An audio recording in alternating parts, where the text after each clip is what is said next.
Do you know what are the top three causes of homelessness? According to Union Gospel Mission's website, the top three causes of homelessness are job loss, substance abuse, and mental health issues. Do you know anyone, a friend, a family member, or a colleague who needs to overcome depression, lack of self worth, substance abuse, or is homeless?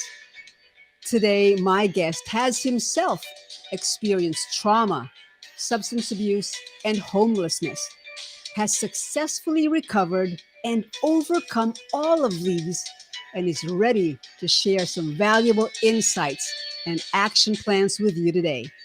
Hello, everyone. I'm Jackie Mori. An 11-time number one international best-selling author, a book publisher, and your host for today's value-packed virtual book launch for the book Highway to Homelessness, Road to Recovery by distinguished author Brian Masters, which is the pseudonym of best-selling author William Riley Butler, also known as Bill Butler. For all of you watching live, please share this broadcast because everyone who shares this broadcast while we are live will receive highlights of Bill Butler's second book, number one Amazon best-selling book, Navigate the Medical Maze, for free. Simply email Bill, whose email is williamrileybutler@gmail.com, and let Bill know that you shared this broadcast while attending live. Remember, sharing is caring. Simply click on the share arrow, which is a clockwise pointing arrow somewhere at the bottom or the right of your screen. Okay, let me tell you a little bit about my guest. Brian Masters, pseudonym of William Riley Butler, wrote Highway to Homelessness, Road to Recovery. He was raised in Fayetteville, Manlius, New York, and now lives in Westboro, Massachusetts. He was an honor student at Syracuse University, holds a second degree black belt, and was a successful high technology sales executive. William experienced 5 life changing events which led to financial ruin, homelessness, and depression. He created the 11-point action plan for those seeking support, rehabilitation, and the multiple pathway approach to recovery. He worked his way to a good quality of life using this 11-point action plan. His latest book, Highway to Homelessness, Road to Recovery, details this 11-point action plan that will help people rise from addiction and homelessness, rise from substance abuse and homelessness. This book has been endorsed by top experts in the field, such as senior research consultant and author William White and Dr. David Best, who is out of London, England. I'd like to welcome to our live broadcast William Bill Butler. Hi, how are you doing, Bill? Thanks, Jackie. I'm doing very well, very well. Wonderful. It's great to be with you again.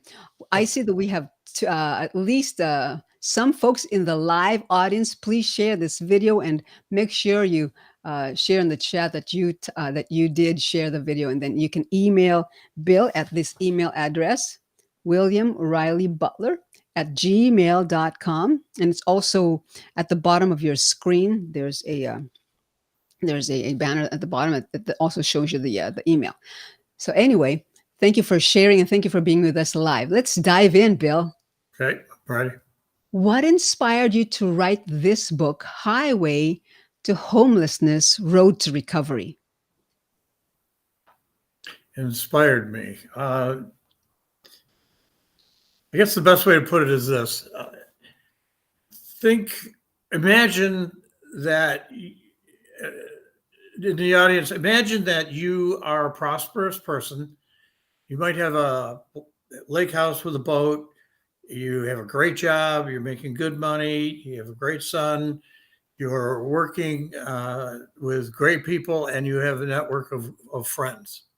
Everything looks beautiful. Plus, you know you got where your future is going to go. And all of a sudden, a dark wall just slams you and stops everything that you're doing. I'll give you an example. One is divorce, which anybody who is going through divorce could go into depression or whatever. So, divorce, trauma could be from the war, or it could be the fact that in real life I was attacked.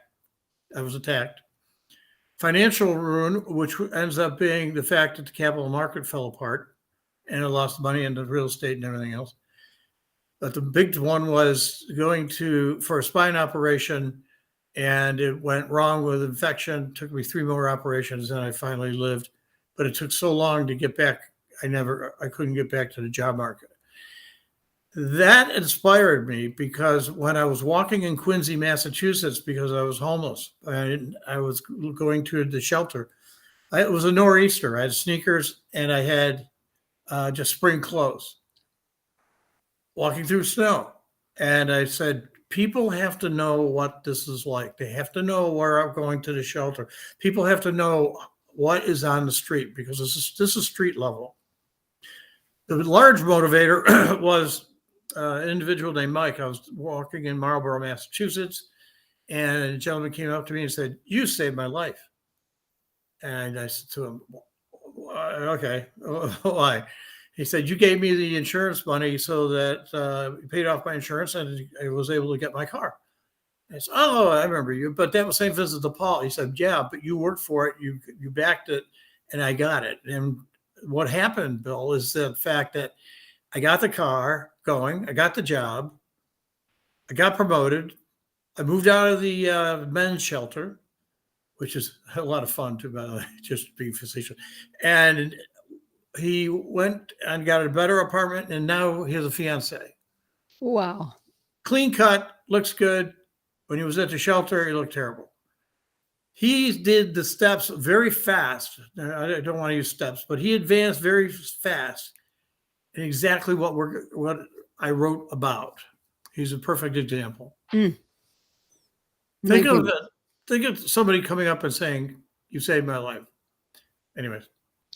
That's so powerful. Definitely, that is a fabulous inspiration to write this book, because you know that it helped one person, then it's going to help a whole lot more people. So fabulous, Bill. Congratulations. Thank you. Well, Bill, you wrote this book on homelessness and substance abuse recovery.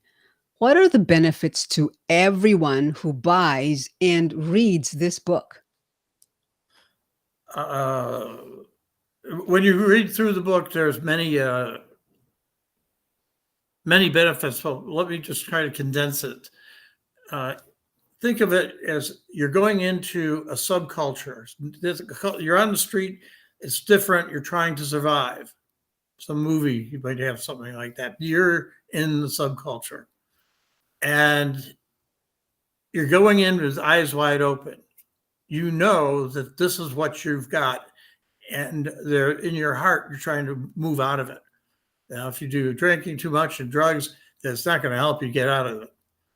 But everybody has a choice. So individual goes in eyes wide open and have to make choices. Now, choices are important because Brian, who is me, Brian could have made a decision to get therapy after he was attacked. He didn't.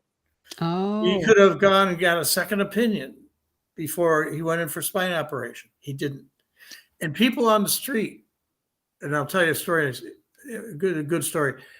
They have choices. Now, I ran into an individual named Paul at the first hospital I was in. And Paul and I became friends. I was a Quincy, red hair, good looking guy, et cetera, but he had a problem with heroin. So he got off of it. But later on, in about 2 months later, I ran into him again. And it was in what they call a wet shelter in Quincy, Massachusetts. But he had jumped back onto heroin, so I stayed away from him, which is part of the plan. You stay away from that stuff.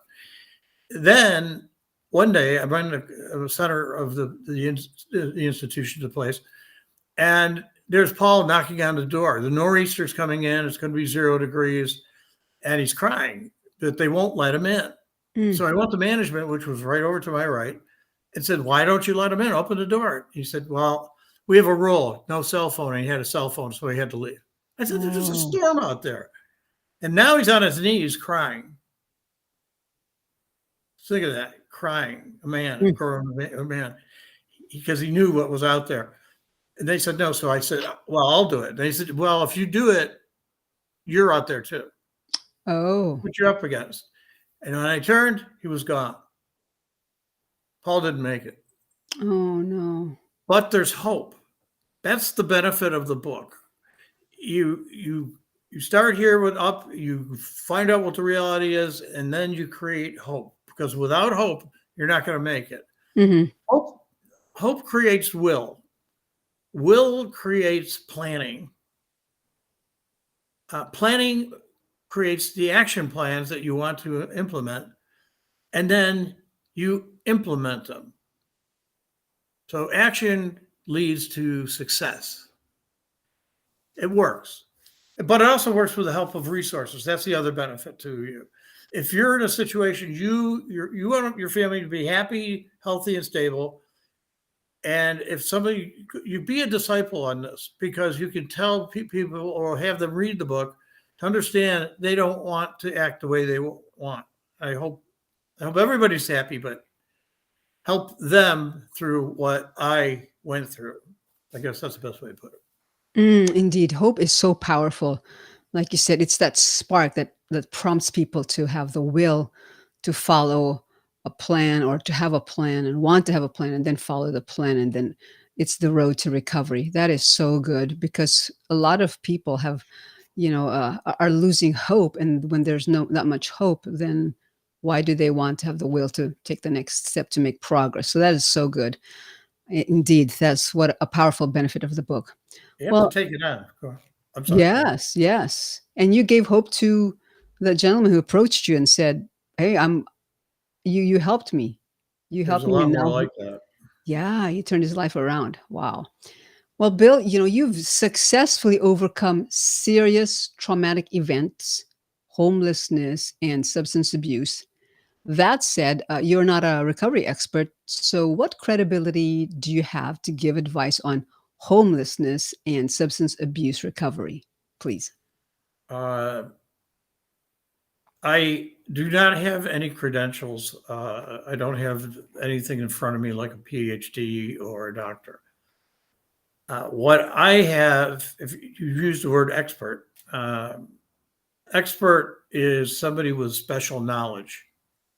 I lived all of this from really the street up. And I lived through the fact that you could go someplace. I went to a Recovery Connection, Marlborough, Massachusetts, and built a foundation, at which point I advanced to a peer person. Then I started giving lectures on what happens to destroy the brain, et cetera, et cetera. That research helped me a lot as far as my own. So that even solidified the 11-point program. The people that I ended up working with were experts. William White. He's an expert, and David is too, out of London. Books, PhDs, everything. Was real, and I give you an example of this if I could. Let me get my glasses on. This is from an individual named Dave. I got it last week at my website.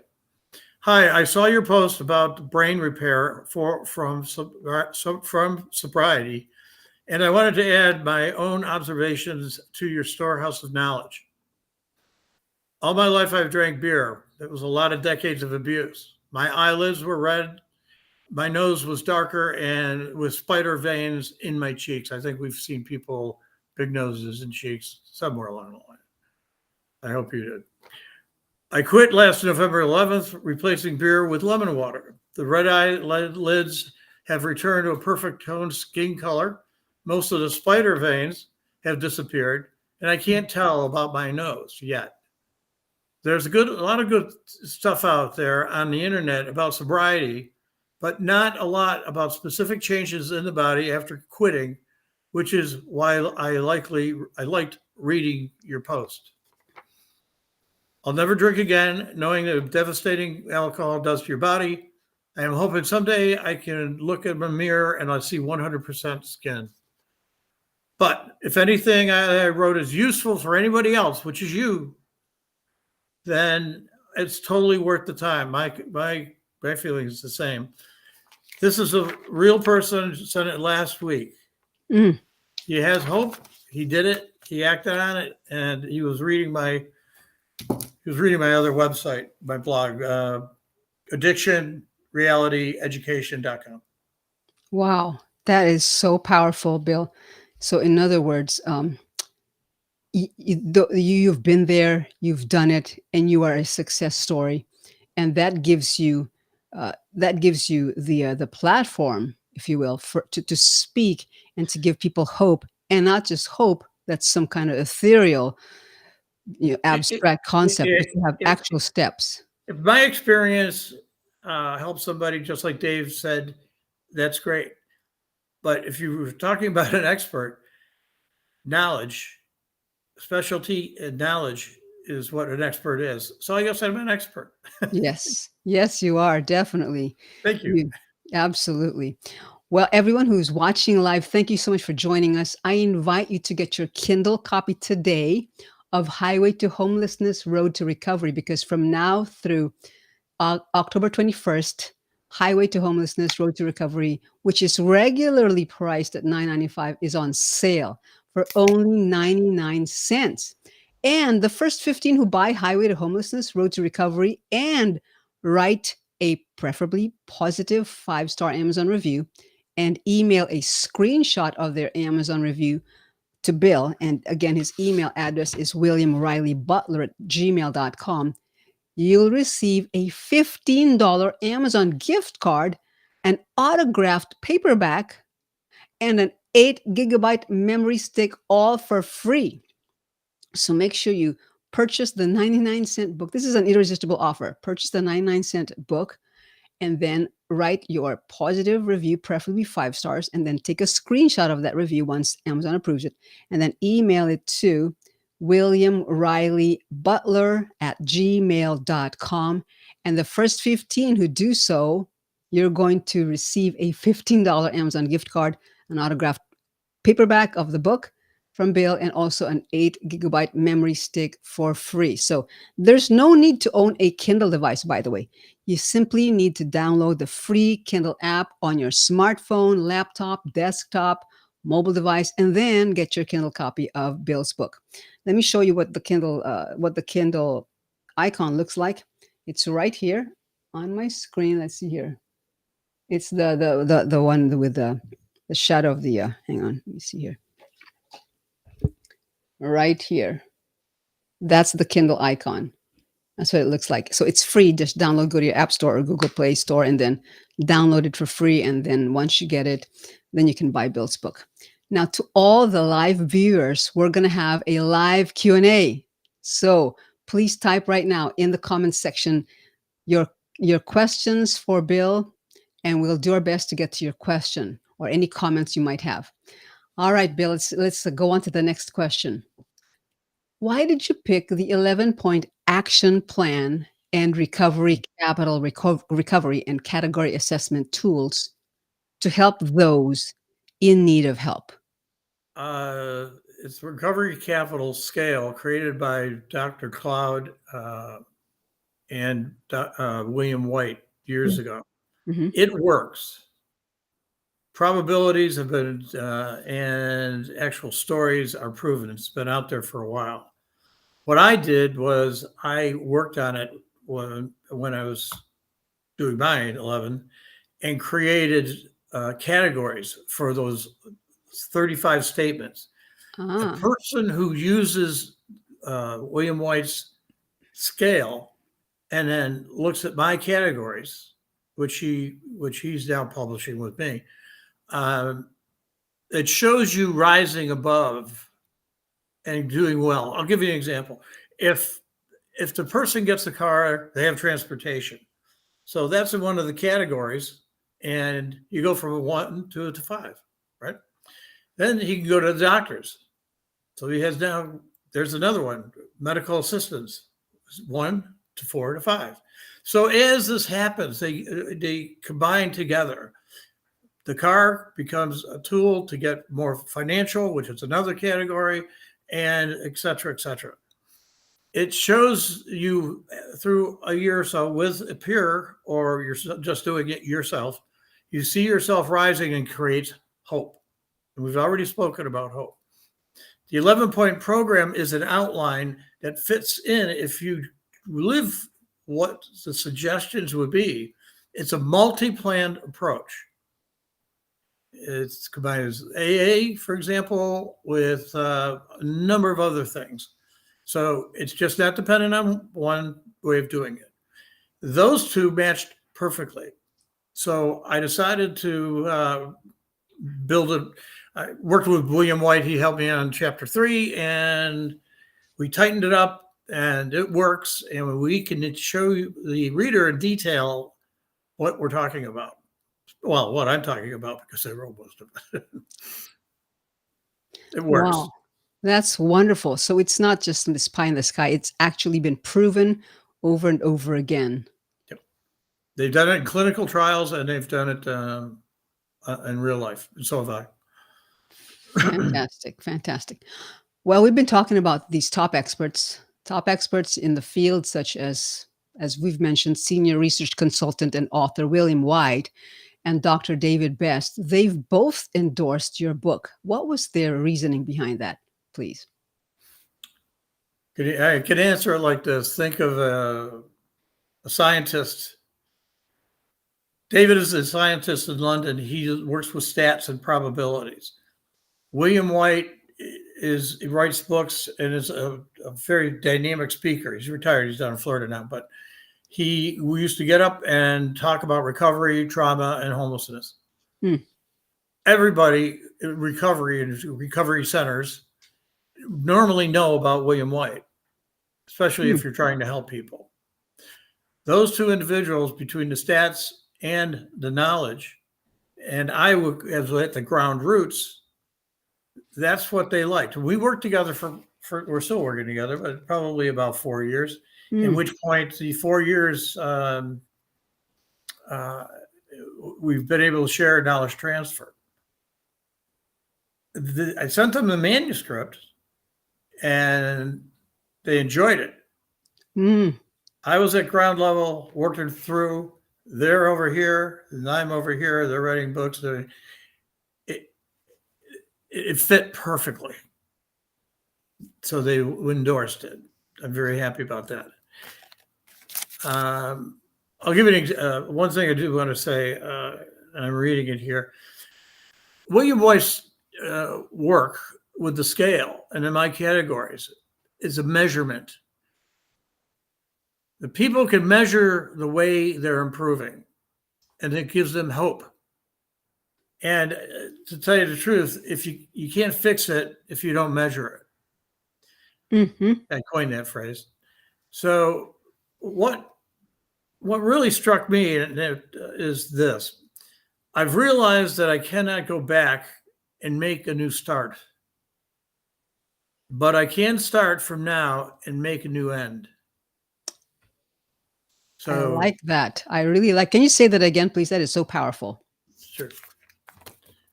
I realized that I cannot go back and make a brand new start. You can't fix what you did and what you said. But I can start from now and make a new end. Excellent. Whether you're a teenager or whether you're in your 20s, you can still make a new end. Definitely. If you're in your 50s, it's the same thing. Yes, for sure. Well, thank you so much for joining us live. Please type in your questions, because we're going to get to your questions in right now. And before we do, I just want to again invite you all to get your Kindle copy today of Highway to Homelessness, Road to Recovery, because from now through 11:59 p.m. on October 21st, Bill Butler's book is on sale at only 99 cents. And again, the first 15 who buy Highway to Homelessness, Road to Recovery and write a positive, preferably 5-star Amazon review, and email a screenshot of your Amazon review to Bill at his email address, williamrileybutler@gmail.com. you'll receive a $15 Amazon gift card, an autographed paperback copy of this book, and an 8 GB memory stick, all for free. Again, it's on sale. It's going to go back up to $9.95 after 11:59 p.m. on October 21st. All right, to all the live viewers, we're going to have live Q&A right now, so please type in your most Well, pressing there's questions. one. I can see it on the screen. There's one Yep. from Steve. Yeah, I'm gonna post the question. Steve has a question here. And again, remember, there's no need to own a Kindle device. Just download the free Kindle app on your smartphone, laptop, mobile device, and then get your Kindle copy of Highway to Homelessness, Road to Recovery. All right, Steve has a question. Who would benefit from reading your book? That's the first question. And then Steve says, by the way, it is refreshing to see an author who lived his words. So, can you start off with an example of the first step of your recovery model? So, his first question was, who would benefit from reading your book? And then maybe you can start everyone off with an example of the first step towards your recovery model. So I'll answer the first one first. Who Sure. could benefit from the book? Saying everybody is too broad. Think of it this way.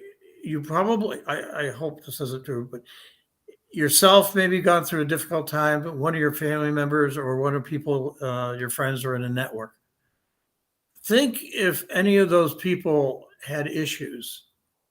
Now, if it's the beginning of the issue, the person who can benefit from it is the person who's starting to go down that path, because the middle of the book tells about that path. Like Paul, the gentleman I told you about, you don't want to be there. So the book is for people before they start to make that transition. You know, somebody you like, somebody give it as a Christmas present.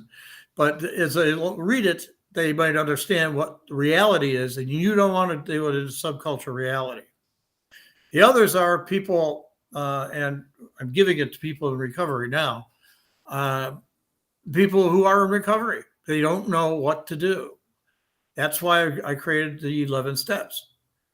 And to answer as part the other question, the first thing you have to do if you do have a depression or an alcohol problem, you go 90 days minimum, and maybe with some help from some professional people to stay away from everything.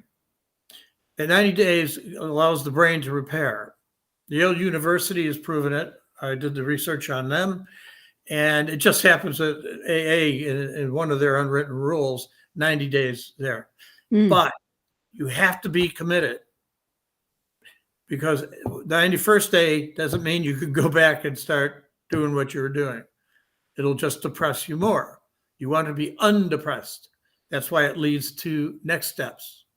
And the next steps might be finding shelter, finding all the places around in your environment that can provide food, set a foundation in which you can start building your action plans. Write them down, write a journal. Those are the first steps that you should do. And reach out, try to get some personal help. That is in the 11 steps. Well, Steve also asked, can you start us off with an example of the first step of your recovery model? And also Daniela asks the same thing. Do you give stories and examples? I believe you have some stories in the book as well, right? Some examples. Oh, yeah, that's a good point. Thank you. These are all real people, and the stories are real. Real people, real events, totally authentic, totally can be proven. Arrest, the police, handcuffs, it's all there. So you have things. I actually put pictures in this one. So there's good things and happy times, martial arts, which I did. I loved. You can't do martial arts when you're doing what I fell into. So it's just one of those things where you've got to follow through. Right. I So, hope that answered the question.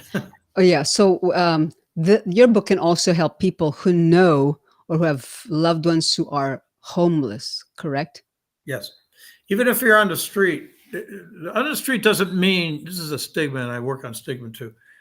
Being on the street doesn't mean that you're a bum. Many of the people that you read in the book were very intelligent people. They might fell upon bad times like I did, some bad choices, but they're out there. They're real people. These people in the book are real. They either make it or they don't make it. And you can get close to them. You're walking in Brian's shoes is what you're doing. And you fantasize about it. But in the book, make sure that you stop and think, should I have done this or shouldn't I have done that? I did put that into the book. Having said that, when you see all these people pushing carts and so on, some have mental health problems and they need help. Some just were thrown out on the street like I was. They need assistance and resources. When you see these people out there, remember, they don't necessarily all have the needles and they're throwing them into the park and they're not living in the tents because they really like to. By the way, that can be very violent. You got to be very, very careful. That's why you want to use the book to make sure somebody doesn't go into it. I've seen too much violence. You're trying to survive, and that comes into play. But having said that, there are people out there that even if they don't have anything, will help you. I see. And that's good. So everybody isn't in those tents because they wanted to and Right, wanted to do drugs. right. They're straight. Exactly. So, Bill, let's go back to you. Your powerful testimony of what you've overcome. When you were at your lowest, you were homeless, etc. Can you take us back to that place where you had hope now, where you began that road to recovery? What was your first or second or first two steps that you took? That way they have something to chew on if they know a loved one who's homeless. What was the first thing you did and second thing you did? You already had the hope. No, what did you do? Well, you started with depression and no self-worth. So that's terrible. And then you go through, if you're out there and you're on the street, whether you're an alcoholic or you do drugs or you're just straight, right, like I was. But I did run into a problem because of depression and so on. A very short period of time, but it existed. The lowest point was when I was in some of the what they call wet shelters. And in the back of the book, I explain what all the different shelters are like and all the different things you should look for. And examples of so they can follow them. That help get out of the problem. But when I had my wallet stolen, they didn't try to attack me. I made sure that I was safe on that standpoint. But these people were just extremely aggressive because, again, they're trying to survive, or they're just going to live there for the rest of their lives. And then there's a number of us that we didn't want to be there. Looking at that, seeing that, for example, Paul, and there are a few other Pauls that I didn't mention in the book. It's just too long, too many. That was my lowest part. The best part was actually getting into a government. Oh, what? Which had rules. Oh, okay. And if you followed the rules, you did okay. Then you can start working on food stamps. You can start working on Social Security. The government actually gave me money so that I could go out and buy a laptop. I bought the best out of Best Buy. And that's where I took my journals, and you should start those immediately. And I took all my writings, and I took the police reports and everything else, and made sure that the content was solid for the reader. So again, they're reading reality. Yeah. So going back, so when you were at your lowest, what were the first two steps? Would you say you applied for food stamps? I mean, you found a shelter. What were the two things that you did? Just give us an example of what you did practically so that they can have a picture of if they have somebody whom they know is homeless. You find Yeah. first thing is shelter. Okay. You have to find a place that is there for your benefit. This whole book is for your benefit. So I did find places where they were there for benefit of you. There's some rules, but it works so you could get your brain back together again. That's the first step. Then multiple steps would be getting the food stamps, signing up for any health benefits. Different states have different benefits. Mass Health in Massachusetts, you've got to sign up for it. And it's fantastic, by the way. From that, you can, like, I got the ability to write. So I started using other resources. I joined St. Vincent de Paul. I went to churches to have food. Mm. Those are the first steps, the foundation, like the 11 points, in order to make it happen. You'll find that there are good people out there. You're not in the wet shelter. You're not in the other shelter. So that's the first steps. It's if you hit that bottom, and I don't like calling it a bottom. They say that in AA, it's a multi-plan, and you can stop yourself from hitting the bottom. Bottom is killing yourself. So I didn't hit the bottom, and a lot of people don't hit the bottom. So use the resources, shelter, sleeping in a good place, and then get the food stamps, get the health care. Now your ability to start to move forward, start to advance. Absolutely incredible. All right, a live audience, please continue to ask your most pressing question. I have a question. Bill, can you elaborate on another point from your 11-point action plan, please? It would be, Just tackle maybe just one point. it is. This is controversial. Some people don't do other things. It's even if you're an executive, if you're going to a bar all the time and you start to develop a problem, or you're depressed and you don't have any self-worth, get out of there. Separate yourself from all the negative impact, anything that could make you feel depressed or encourage a behavior that is negative to your lifestyle, because it'll take it away from your quality of life, and it could affect your family if you have a family. And respect. I lost a lot of respect out there, but by doing the action plans, I got the respect back. I'm extremely happy now. I even have a girlfriend. So you got to get away from them, and you got to get away from all the bad parts, but you replace it with good things, and that's in the plan. So you look for food, you go to church, any organizations, the Recovery Connections, for example, that are around Massachusetts. In the book, I actually have websites for the entire United States where a person can find food and shelter. That's another fact in the book. So there's a bunch of websites that are going to help. Nice. That's fantastic. Yeah, I love the book because you have the resources there. So folks, Bill has the a section there where there are so many resources available to those who are depressed or who are undergoing some type of substance abuse and they want to recover. They're serious about recovering. And oh, good. We have more questions coming in here. Just a moment, please. Let's see here. Okay. Let's see here. Steve says, okay, let me see here. I'm thinking that social workers can benefit from your book and people who run shelters and prisons.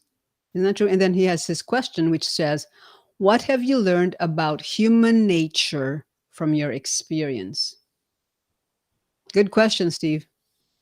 So, and good point that social workers human nature. It's I've worked with and peered with individuals who've come out of prison. They have a problem with aggressiveness and so on. And actually, I was out visiting my son in California, and there were two homeless people, and I brought out a Subway because he and I were hungry, and I looked at him and I gave him the subs. You don't give people who are homeless money. It's just going to go to a bad cause. You direct them to some place that's going to help them. So for the individual's name was John actually, and that had so anything could tick him off, and you didn't want to take John off. He's too big. There are other places they can go, other that are geared to that. They know exactly what they're doing. It's the same thing with women that might be on the street and they've been abused and so on. I've met them and I've worked with them.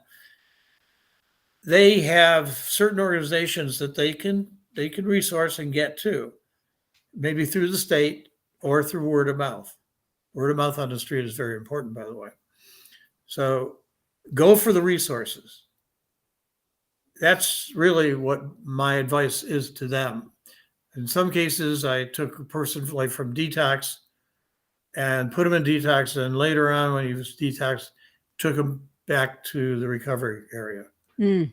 At which point, he did pretty well. He got back to normal. Mm. You know, you can talk the talk, but you got to walk the walk. But if you can avoid walking the walk and talking the talk, do not stay in that top quality of life by being proactive. Therapy, doctors, getting away from people that is not going to help you. Think by yourself. It's extremely important. Absolutely. Hope that answered your question. Yes. And now Daniela has a question. What would be some things to say to a homeless person that you see when you see one, if you see one and are wanting to be helpful? So what would you say to a homeless person if you see one and you want to be helpful? To be straightforward, there's a rule on the street. I don't tell you anything unless I want to. You don't ask me any questions unless I want to answer.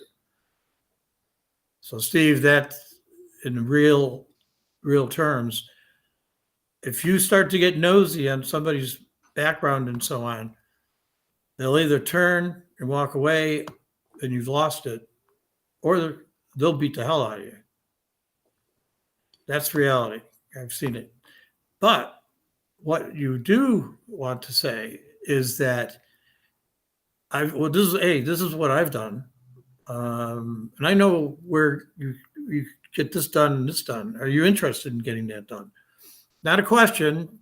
It's, I know this place where things are going to be better. I would direct them or even walk them there to, and actually I've helped them with food stamps, all that stuff you have to do, Social Security. That's just part of helping somebody. So instead of asking why they're there, which will set them off or anything else, like I said, it's helpful stuff that can be done. They might listen to you and they might not listen to you. I've had people come back later, a month or two later, and say, you told me about this, about where I could go. I take my child to, both of us could be set up. And I directed them there. Or I use the recovery center resources to direct them there because there's other people that can help you. You don't ask too many questions. You just give them something that they can hold on to. That's real stuff. Yes. Not lectures. It doesn't work. Absolutely. So no lectures, no prying, especially if they don't, they may not want to be questioned over and over, but instead offer resources that say, hey, do you have a place to live, or do you know about these resources? Do you know about these resources available? Is that what you would do, Bill? Yes. Okay, great. Daniela says, thank you. Well, thank you, Daniela, for your question. So anyone who has a question, please feel free to do so. In the meantime, again, I want to invite you to get your Kindle copy today of Highway to Homelessness, Road to Recovery, which is on sale at only 99 cents through October 21st. And again, the first 15 who buy this book and write a preferably positive 5-star Amazon review and email the screenshot to Bill's email, which is williamrileybutler@gmail.com, you're going to receive a $15 Amazon gift card, an autographed paperback copy of They the can't see. They can't see it. You got to move it okay, over. There you and go. also an 8 GB memory stick for free. But that's only to the first 15 who buy the book and write their 5-star review, preferably 5-star positive review, and then email the screenshot of the review to Bill at the email address. All right. That will help give the exposure uh, to the book. Dave's notation to me that I read to you, I have a number of them either through emails or through voice, and you can't document the voice. It what William White did and what I modified on his makes it easier. My 11-point plan, they work. They set a foundation for you to advance out of it. Mm. And I'll tell you, you can create a brand new end, something on a very good note, a quality of life, and that's why people come back and give me the ratings. The more ratings, by the way, people that the more exposure it will get, and then somebody else will read it, and it'll be just like Dave, or write me a letter saying your blogs help me a lot. I want Definitely. to help you. That's why I wrote the book, not for me, not for money. I wrote it because it was a reality, and I don't want others to face the reality I did. I couldn't believe it. I Mm. didn't know it was there. It's there, and it can happen to anyone. Mm. So avoid it. Read the book. Definitely. Definitely. All right. Well, Bill, any parting thoughts before we end? Just I wish everybody. I love it. Somebody out west told me this one, and if I never see you again, I hope you have a great life, a happy life. And that's what I say to you. Fantastic. Again, the email address to send Bill your screenshot of your Amazon review, preferably positive and 5-star. The email address is williamrileybutler@gmail.com. And I typed it out in the chat room right there. It's right there. So please go get your copy today. It is an irresistible offer, only 99 cents. And then when you write that positive review, take the screenshot, email it to Bill, and you're going to get the first 15 are going to get the $15 Amazon gift card. You're going to get an autographed copy of the paperback book, and you're going to get an 8 GB memory stick, all for free. Wow. Thank you so I much should for cap joining us. Jackie. I should cap this off for one thing. Yes. But I am speaking to people, whether it's for free or whether it's for a fee. So, and I also have a workshop. This book leads into the second book, which I'm better, but then things happen in medical field. That's the second book, or that's actually became for first. My point is this: if people know where there's a group that need to hear this, I'm available for that, and also a workshop. Workshop will contain Bill White's material, in which I show you how to do that. Yes, absolutely. Thank you so much for saying that and sharing that, Bill. Definitely, Bill is available for workshops. Bill is available for one-on-one coaching calls. Bill is available for speaking engagements. So please reach out to Bill if you have a question for Bill and you just want to consult with him and you want some coaching. If you have a loved one who is undergoing substance abuse and you want to see them recover, or someone who's homeless, then make sure you reach out to Bill and get some one-on-one coaching, one-on-one consultation with Bill. And he's available. And And reach the out to websites of the book will help you a lot. Yes. The website is william-butler.com. william-butler.com. That's the website. And also feel free to reach out directly to Bill through email. And Steve had a wonderful comment. Steve says, I'm thinking that the next time I see a homeless person, I'll think of Bill's story and do my best to make a positive difference in that person's life. Absolutely, Steve. That's a fantastic comment. Way to go. That's Thank you, being very Steve. proactive. Yeah, thank you, Steve. All right. Well, thank you so much for joining us on this virtual book launch of Bill Butler of the book Highway to Homelessness, Road to Recovery. Let's make sure that you do get your copies before it goes back in price to $9.95. Make sure you get it right now while it's at 99 cents. All right. Thank you so much, everybody. And we'll see you again very soon. Thank you very much, Jackie. And thank you for everybody who attended. Thank you. All right. Thank you, everyone.